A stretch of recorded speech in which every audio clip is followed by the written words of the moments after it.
Hi, I'm Marty Nemko. This is the next in my series of mock career counseling sessions. Um, this one is about a person who felt forced to start a business. And it amalgamates elements from my real world clients, all kind of merged into one story. She was a stay at home mom until her kids reached middle school. Then, through a friend, she got a job in a company's benefits department. Although her boss was patient with her, our hero was frustrated at how slowly she was learning all the technicalities and government regulations. So after she made a mistake that cost an employee a few $1,000s, she quit. She did everything right to land another job. She networked well, she had an optimized LinkedIn profile, and so on. But she couldn't land a job that paid enough to justify the childcare expenses and the commute time. So she decided to see if she could start a successful enough home-based business. And that's what brought her to see a counselor who specializes in helping people set up small businesses. And the counselor starts we obviously eliminated the small talk, but this is where the substance begins. And the counselor says, it's often best if your business sells a product or service you emotionally care about. The client says, well, the most emotion I can think of regarding a product or service is when my 1-year-old, crawling around, actually licked the wall outlet. I was so scared I super baby-proofed the house with every product imaginable. The counselor says, well, how would you feel about investigating to see if it makes sense to create a website that curates baby-proofing products and you make money off the sales? The client says, I'm sure there are already some of those, and big companies like Amazon and Walmart sell every imaginable item, all with tons of ratings, so there's your curation. That's true, but many e-commerce sites succeed despite that for these reasons. Unlike Amazon, which has countless products within each category, some customers prefer to see a top 10 list, where possible with better pictures, even short videos. Those sites use search engine optimization, so that when, for example, someone searches on baby-proofing, your site comes up. These sites make smart use of ads on parenting websites, in social media, and maybe taking out some Facebook and Google ads. These sites make their money not by selling the products directly, but by being an Amazon affiliate. That is, every time someone clicks through from your site and ends up buying the product on Amazon, you get a commission, averaging 5%. That way you're not trying to beat Amazon, you're working with Amazon. The question is, could you see yourself doing this, baby step by baby step, hiring consultants by the hour to help you get things rolling?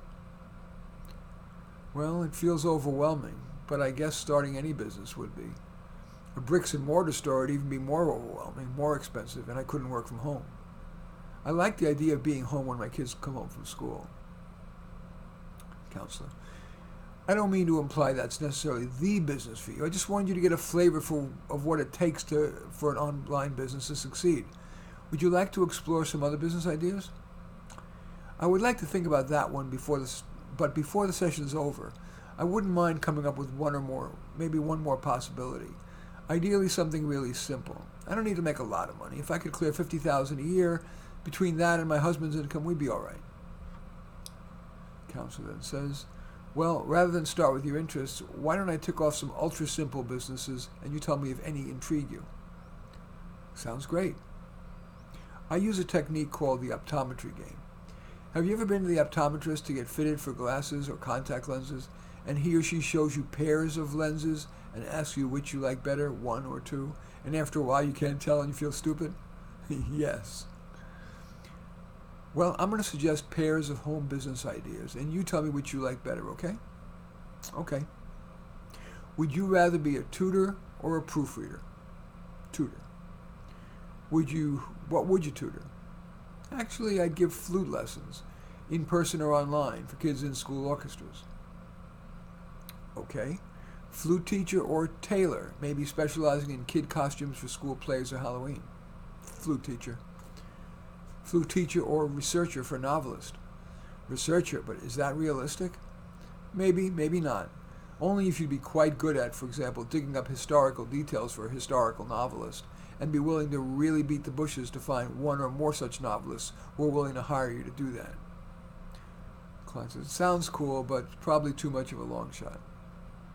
Okay, flute teacher or phone salesperson or its nonprofit equivalent, fundraiser.